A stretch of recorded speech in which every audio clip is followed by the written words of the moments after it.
नमस्कार दोस्तों स्वागत है आपके अपने YouTube चैनल पे। दोस्तों आज हम एक बहुत ही महत्वपूर्ण टॉपिक पे चर्चा करेंगे।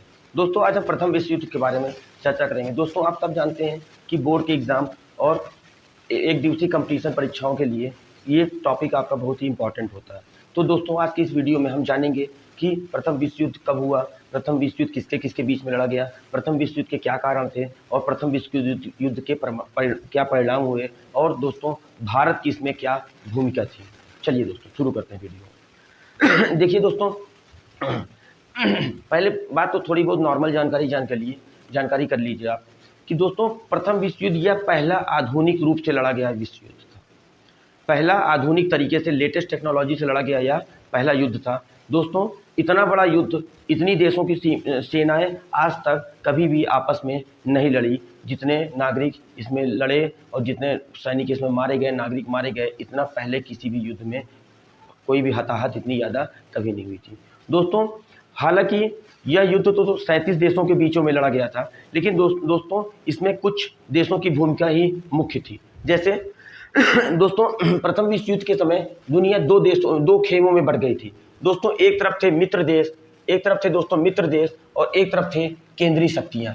मित्र देश में दोस्तों आपका सोवियत रूस मतलब उस समय रूस में और बड़ा था। रूस जितना आज है उतना नहीं था, रूस और भी बड़ा था। इसमें और भी छोटे छोटे देश शामिल थे। फ्रांस था, ब्रिटेन था, यूएसए था। दोस्तों ये इंपॉर्टेंट बात है, हमेशा पूछा जाता है एग्जाम में कि यूएसए कब शामिल हुआ। तो दोस्तों यूएसए इस युद्ध में शुरुआत में शामिल नहीं था। यूएसए इस युद्ध में 1917 से शामिल हुआ। दोस्तों दूसरी तरफ कौन सी थी? केंद्रीय शक्तियां थी। इसमें ऑस्ट्रिया हंगरी दोनों दोस्तों एक साम्राज्य था। अभी आपको मैप दिखाएंगे तो आपको समझ में आ जाएगा। ऑस्ट्रिया और हंगरी पूरा एक साम्राज्य था, वर्तमान में अब अलग हो गए।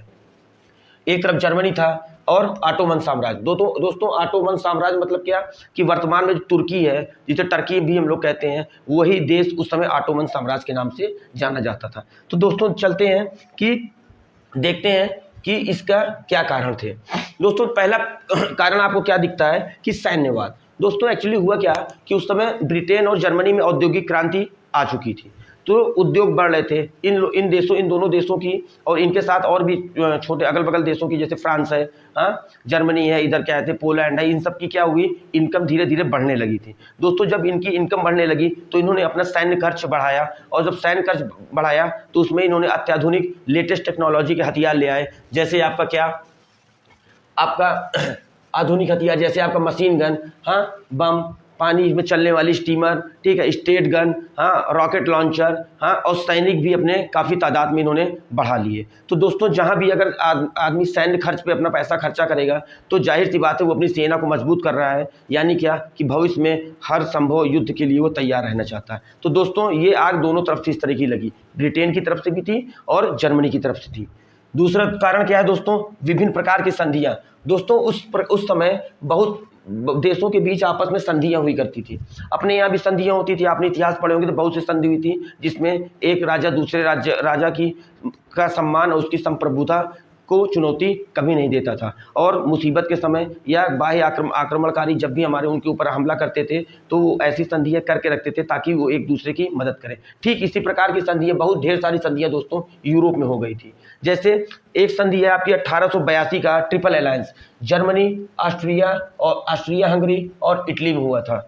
एक संधि है दोस्तों 1907 का भी ट्रिपल अलायंस, इसमें हुआ था फ्रांस, ब्रिटेन और रूस। ध्यान दीजिएगा दोस्तों, जर्मनी, ऑस्ट्रिया हंगरी और इटली एक तरफ थे, और 1907 का ट्रिपल अलायंस में फ्रांस, ब्रिटेन और रूस एक तरफ थे। इसी प्रकार दोस्तों 1904 में रूस और ब्रिटेन के बीच भी एक कोर्दियल की संधि हुई थी। दोस्तों ये इंपॉर्टेंट है, 1904 में ब्रिटेन और रूस के बीच कोर्दियल की संधि हुई थी। इन संधियों के थ्रू आप देख सकते हैं दोस्तों कि देखिएगा एक तरफ जर्मनी, ऑस्ट्रिया और इटली है, यानी कि अगर इसके ऊपर आक्रमण होता है तो ये दोनों इनका साथ देंगे ही। फ्रांस में था, ब्रिटेन में था और रूस में था, यानी इन तीनों देशों में से किसी के भी ऊपर आक्रमण होता तो बाकी दो देश भी उसके खिलाफ आ जाते थे। अगला कारण देखते हैं दोस्तों। अगला कारण दोस्तों साम्राज्यवाद। उस समय दोस्तों औद्योगिक क्रांति आ ही गई थी, आपको पता है, और जितने भी देश थे यूरोप के वो अपना साम्राज्य बढ़ाना चाह रहे थे। दोस्तों साम्राज्यवाद की अगर हम बात करते हैं तो ये लोग क्या चाहते थे? अफ्रीका और एशिया में अपना साम्राज्य बढ़ाना चाहते थे। जब दोस्तों एक जमीन पे कई प्रकार के देश या कई प्रकार की शक्तियां अगर आके राज करना चाहेंगी तो आपको पता है कि टकराव होना तय है, ये तो बात तय है। जैसे आपने देखा था कि भारत में जब आए थे तो डच, फ्रांसीसी ये सब भी आपस में लड़ना चालू कर दिए थे। सेम स्थिति कुछ दोस्तों उसी प्रकार की वहाँ भी थी।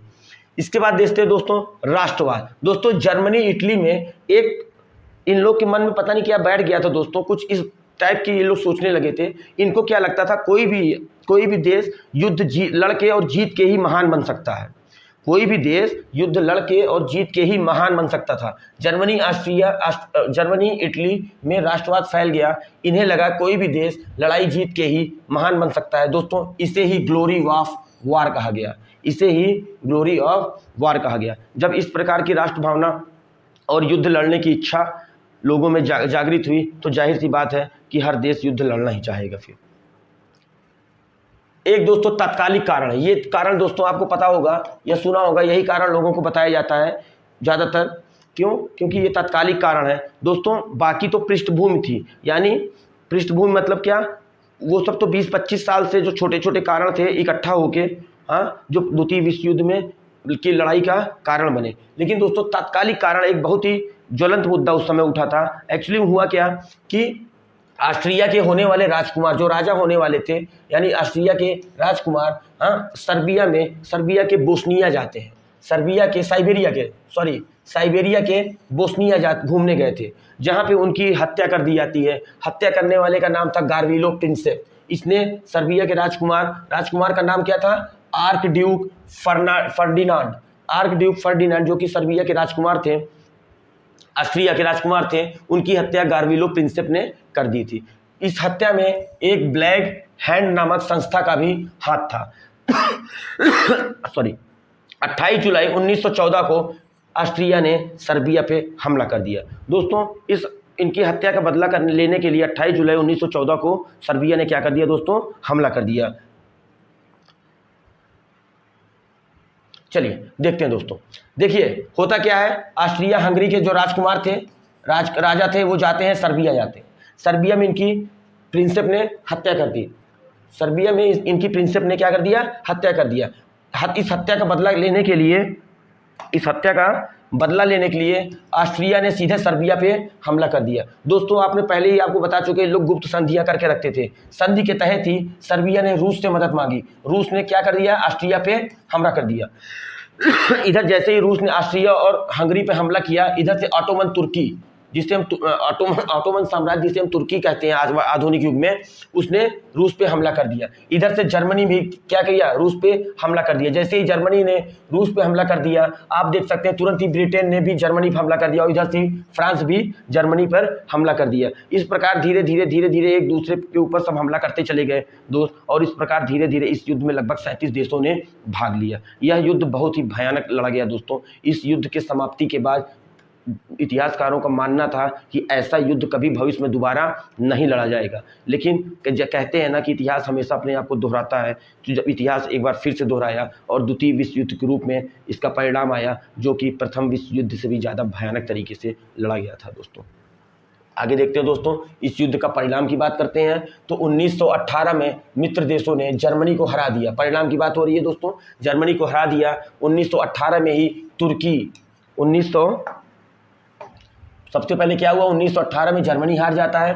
1918 में तुर्की और ऑस्ट्रिया ने आत्मसमर्पण कर दिया, ठीक है, सरेंडर कर दिया तुर्की और ऑस्ट्रिया ने, जिससे क्या हुआ? जर्मनी अकेला पड़ गया। जर्मनी में नई सत्ता आई दोस्तों। जर्मनी इधर अकेला पड़ गया था और जर्मनी में गवर्नमेंट बदल गई, जिसने युद्ध विराम कर दिया और शांति संधि पर हस्ताक्षर कर दिया, युद्ध विराम कर दिया।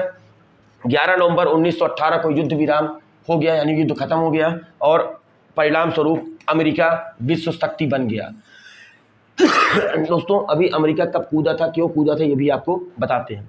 इसका परिणाम क्या हुआ? अमेरिका वर्ल्ड पावर के रूप में उभर गया।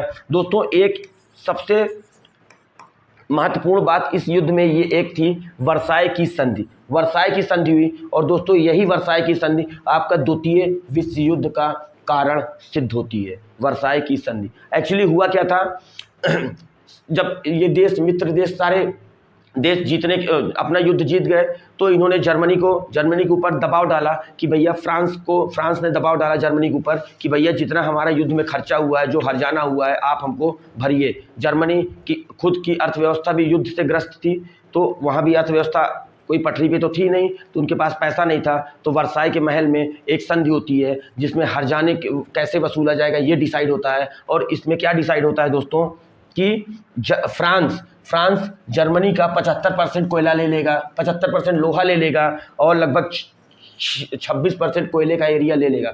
दोस्तों उस समय जर्मनी में लोहा और कोयला का उत्पादन बृहद पैमाने पर किया जाता था। और दोस्तों अगर आप ध्यान देंगे तो किसी भी देश की तरक्की के लिए लोहा और कोयला उस समय आधारभूत मांग थी।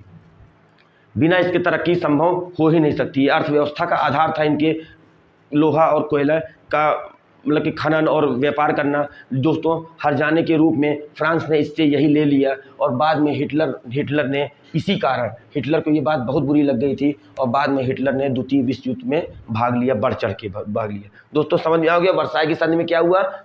जर्मनी ने फ्रांस को हर्जाने के रूप में अपना 75% लोहा और 26% कोयले क्षेत्र दे दिया। ठीक है, आगे देखो। इस युद्ध में दोस्तों लगभग 1,70,00,000 सैनिक और नागरिक मारे गए और लगभग 2 करोड़ से ज़्यादा घायल हुए थे। भारत और प्रथम विश्व युद्ध। दोस्तों अब हम भारत की बात करते हैं कि भारत का क्या योगदान था प्रथम विश्व युद्ध में। दोस्तों आप सबको पता है कि उस समय भारत पर ब्रिटेन का राज था, ब्रिटिश राज था, तो जाहिर सी बात है ब्रिटेन की तरफ से भारत ने भाग लिया होगा। एक्चुअली दोस्तों एक कारण ये था कि ब्रिटेन का राज था, दूसरा कारण ये था कि लोगों को क्या लगा कि अगर प्रथम विश्व युद्ध ब्रिटेन जीत जाता है तो भारत को आज़ाद कर देगा। दोस्तों इसी समय गांधी जी भी आए थे और गांधी जी ने प्रथम विश्व युद्ध में लोगों को भर्ती करने के लिए काफ़ी प्रेरित किया, काफ़ी प्रोत्साहित किया। इसीलिए गांधी जी को इस समय में भर्ती कराने वाला सार्जेंट भी कहा गया। क्यों? क्योंकि वो प्रथम विश्व युद्ध में लोगों को भर्ती होने के लिए प्रेरित कर रहे थे। दोस्तों एक कारण तो ये भी था कि आज़ादी मिल जाएगी शायद, दूसरा कारण था कि ब्रिटेन के खुद भाई औपनिवेश था भारत, तो उसकी जगह से तो आपको युद्ध में भाग लेना ही था। तीसरा कारण क्या था दोस्तों कि उस समय किसी भी